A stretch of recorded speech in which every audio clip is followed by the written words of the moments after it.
danna subscribe, kana ka danna ƙararrawar sanarwa ta yadda za a dinga sanar da kai da zarar mun ɗora sabon shiri.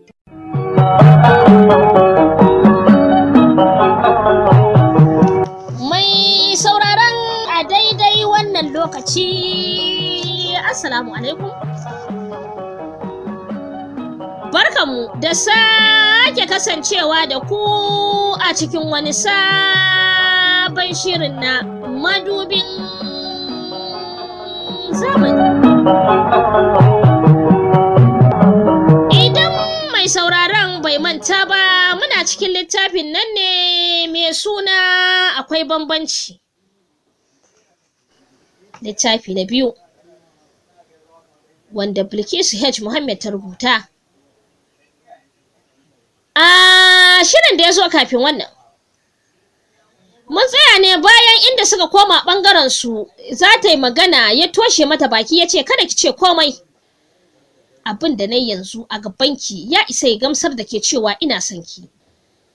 Ki kwantar da hankalinki, ke ma yanzu aka ce miki ina son wannan yar jaririyar ai sai ki karyata ni. Baki san yadda nake ɗaukanta ba, har gobe ina ɗaukanta a matsayin yata. Na ji abin da ka ce, amma tun da ka ce ‘yarka ce, to menene ya sa da kaga ita ce ka kwana a gunta?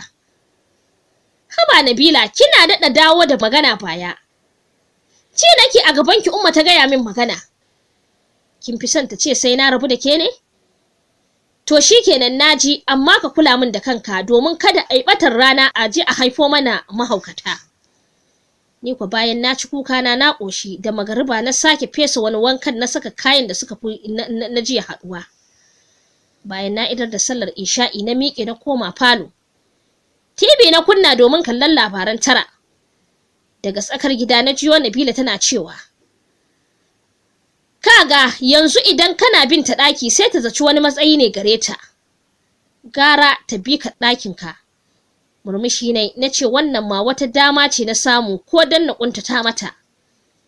Dole ne na janye hankalin yaya ko dan na nuna mata cewar akwai bambanci tsakanina da ita. Muryarsa na jiyo daga bakin kofa. Idan kin ga dama kin iya biyo ni. Maganar ma cikin gadara yake. Wani irin takaici ne ya kama ni. Ja kamar ba zan je ba, tashi ne na ɗauko wani rigar barci night gown na saka a cikin leda. A gindin famfo na taras da Nabila tana ɗaura alwala. Sai na tuna lokacin da idan ta min duka take janyo ni tamkar wata tsimma ta kai ni gindin famfon ta sakar min ruwa a kaina, a nan za ta bar ni ta je ta kwanciyarta. Sai dai idan na farfaɗo na ga ruwa a ruwan famfo a kaina yana shatata sai na kashe. Wannan ɗan tunanin da na yi sai ya sa hawaye cicciko min ido na yi saurin gogewa. Tsaki ta min. Ana rawar jiki za a je ɗakin miji. To idan yadda kika shiga haka zaki fita. Banza wacce ba ta da asali. Waiwayawa ne na kalle ta. Ki dai taka a hankali. Dan kuwa ina tausaya wa rayuwarki. Ban tsaya jin amsar da za ta bani ba na shige ɗakin yayi Nazir. Gaba ɗaya ɗakin ya sake mini ya daɗa ƙawata shi. Na samu na rakuɓe daga ɓangarensa kuwa ya bala'in mamaki. Lallai Rumaisa baki da hankali. To dama na gwada ki ne in ga gudun ruwanki. Ashe zaki iya shigowa ɗaki na? To zan yi miki kashedi. Amma kafin nan ina son ki sanin cewar har abada na haramta a gare ki. Ko kin taɓa ganin irin wannan auren? Mahaukaciyar banza marar tunani. Wadda ta gaji hauka daga gurin uwarta. Kuma wallahi idan kika kuskura kika sanarwa ummata abin da ke faruwa sai na wulakanta ki. Kuma daga yanzu ina son ki daina shiga ɗaki kina kwanciya, ki dinga fitowa tsakar gida kina aiki. Maza ki bace da gani mara kunya. Cikin ɓacin rai na shiga mayar masa da martani. Yaya Nazir, kaga ka ci darajar wannan sunan na yaya. Amma ba dan haka ba, wallahi yau da sai na baka mamaki. Kuma ka sani cewar ni ma yadda aka yi maka dole haka ni ma aka min. Asali ma na fi ka kyamatar wannan auren. Kuma har gobe idan zaka sallame ni a shirye nake da barin gidan nan. Kuma kada kai tunanin cewar gidanku zan koma. San ba zan koma can ba. kuma na san ba komai ne ya janyo min wannan wulakancin ba sai biyar yadda na yi wa iyayenka. Kuma a yau ka nuna min baka haifu ba. Tunda ni da ba iyayena ba, na kimanta su, na rufa musu asiri na bi zaɓin su. Kai kuma da suka haifa suka sha wahalar ka bijire musu. Kaga kuwa na fi ka har ga a gurin Allah.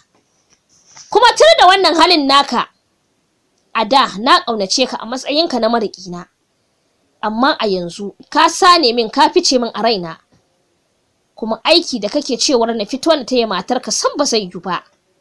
A da na bauta mata, a yanzu kuma ba zai taɓa yiwuwa ba. Don haka yanzu in har baka ɗauke ni a matsayin matarka ba, ka sauwaƙe min.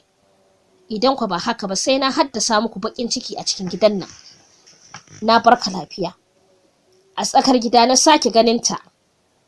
Tana gani na ta saki dariya haɗi da shewa. Ina kallo ta faɗa ɗakin haɗi da saka sakata. Na yi bala'in mamakin irin cin mutuncin da yayi Nazir ya mai. Wannan wani irin aure ne? A gaskiya wannan auren na gaji da shi. Domin wannan zalunci ne ba zan iya ba sam da akwai sake. Ni ban zaci abin zai girmama haka ba. To a yanzu kan abin ya fi ƙarfin tunanina. A cikin wannan hali muka shafe wata ba tare da na sake saka su a idona a kansa ba. Duk wani kayan abinci da nake takama da shi a ɗakina ya ƙare. Gashi ba ni da kuɗi a hannuna. A wannan yau san ban ci komai ba. Kwance nake akan leda daga ni sai rigar barci sai juyi nake. Tun ina jin ƙwarin jikina har na ji ƙarfina ya ƙare. Nan fa ciwon kaina ya motsa ji ne tamkar ana kwaɗa min guduma. Gaba ɗaya ma sai na rasa inda kaina yake. Wata irin gigitacciyar ƙara na saka ɗuf numfashi na ya ɗauke. Ni dai buɗar ido na ji ni a jikin umman su Nazir. Alhamdulillah na ji tana cewa bin su ne da kallo ɗaya bayan ɗaya. A daidai kan yaye Nazir na tsayar da ƙwayar idona akwai alamar tsoro a tattare da shi. Muna haɗa ido da shi yayi saurin ɗauke kai. Tashi ne daga jikin umma. Sannu kin ji Rumaisa? Mu ma da haka muka same ku. Ta juya ga Nazir ta yi min tana yin amai ne? Ya ma rasa wace amsar zai bata. Da dai yaga za ta ɗago shi sai ya amsa da ni abin ma sai ya bani haushi. Hajiya Halima ta ce amman gaskiya tana jin jiki Nazir. Tun yaushe ta fara laulayin da baka gaya mana ba. Gashi da gani ta ci jiki. Ummansu ta ce ai tafiya zan yi da ita idan muka bar ta anan babu mai lura da ita idan ya so cikin ya kwari ma dawo da ita. Ni dai kawai bin su nake da kallo. Kallon ma na mamaki. To mu za mu je daga falo maza ka taimaka mata ta saka kayanta. Ka kuma haɗo mata kayan da za mu tafi da su. Kafin su bar ɗakin ya miƙe yana ta duruduru ya ma rasa na tura kayan. Sai da suka fita ya tambaye ni. Kuma cikin nuna isa daga dara yake maganar ba tare da ya kalli inda nake ba. Sai ki haɗo kayan naki ku tafi. Kuma kada ki tunanin dawowa kin tafi kenan.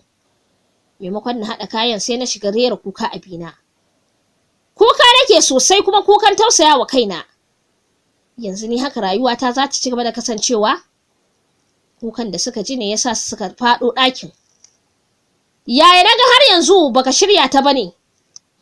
Umma nayi ta tashi taƙi. Ta kalle ni ta ce to Rumaisa ko ba kya son tafiya ne? Maimakon na yi magana sai na yi shiru. Na ga alama ba kya son bina shikenan to zan barki amma dan Allah Nazir ka rinka kula da ita kaji? Mu za mu tafi ina ji ina gani suka bar gidan. Bayan tafiyar su ya dawo ɗakina. Ganin irin halin da na dada shiga ne. Wannan shine karo na farko da ya fara jin tausayi na. Matsowa ya zauna dab da ni. Ga mamakinsa sai ya ji baya son ya ji kukan nawa. Tashin farko ya ce wai ke ba kya gajiya da kuka ne? Juya masa baya ya sake cewa wai ki me ke damun ki ne? Haka kawai kin bikin wani tsangwamu kanki. Ku ji fa wani rainin hankali lallai ma wannan mutumin ya ma raina min wayo. Haka dai ya ƙaraci surutansa ba tare da na ce masa ƙala ba. Daga ƙarshe ya bar ɗakin. Misalin ƙarfe 5 na yamma sai gashi tare da likitan da ke duba mu a zamanin da nake gidan. Yana gani na ce a'a Nazir wannan ai Rumaisa ce. Yanzu kana nufin ka ce ita ce matarka? Maimakon ya ba su amsa sai ya basar da zancen. Ina son ka duba ta ka ga me ke damunta. Kai amma gaskiya Nazir na taya ka murna. Ka san Allah na daɗe ina muku sha'awar hakan. Ka faɗarsa ya doka ya ce kai dai ka cika surutu kai abin da ya kawo ka mana kaga sauri nake yi. Ya juya gare ni ya ce yaya Rumaisa me ke damunki? Idona ya cicciko da hawaye haushi ya kama Nazir. Oh my God, wai ke ko ina sai kin nuna hali ne? A karo na biyu likitan ya sake tambaya ta. Babu komai na ce da shi. Sai dai na ga yaya Nazir ya zazzaro min ido. Ban san lokacin da na ambaci cewa yunwa ce ke damuna. Gaba ɗayansu suka kwashe da dariya. Kina nufin ki ce ulcer ne da ke? Yaya Nazir ya katse shi ya ce kaga duba ta kawai don wannan har yanzu yarinta na damunta. Bayan likitan ya gama 'yan auna-aunansa ya kalli Nazir ya ce kaga fa abokina maganar matarka yana neman ya zama gaskiya. Domin tana ƙoƙarin haɗuwa da ciwon yunwa. Ya kalle ni a razane ya ce kina nufin Nabila ba ta baki abinci ne? Na marairaice na ce ni ba ta bani. Ya zubo min ido ya ce ke? Wato sharri zaki yi wa matata ko? Yaya za a yi don tsabar sharri ki ce ba ta baki abinci? In ba ta baki kin kai yanzu ne a cikin gidan nan? Likitan ya katse shi bai kamata ka karyata ta kai tsaye ba. Ya kamata ka bincika. In ga wannan katin a siyo mata magungunan da na rubuta don Allah a dinga kula da cikinta. In ba haka ba komai zai iya faruwa da ita. Na bar ku lafiya. Bayan ya laka likitan kai tsaye ya shiga sashin Nabila ya kira sunanta. Nabila, sunana lafiya? Tsaki yayi, wato ke ba kya rabo da jan magana ko? Washin me yasa ba kya baiwa Rumaisa abinci? Kaga malam dakata, ka dakata. Me kake nufi da cewar bana bata abinci?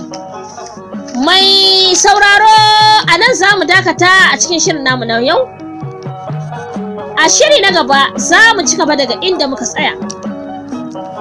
Ni da na gabatar Jamila Muhammad Sabo Antijami nake ce da ku kasance lafiya.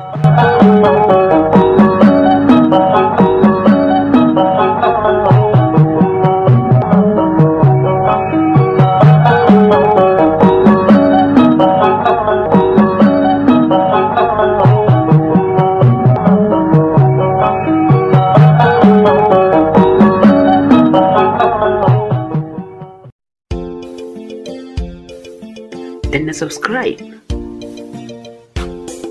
kana ka danna ƙararrawar sanarwa ta yadda za a dinga sanar da kai da zarar mun ɗora sabon shiri.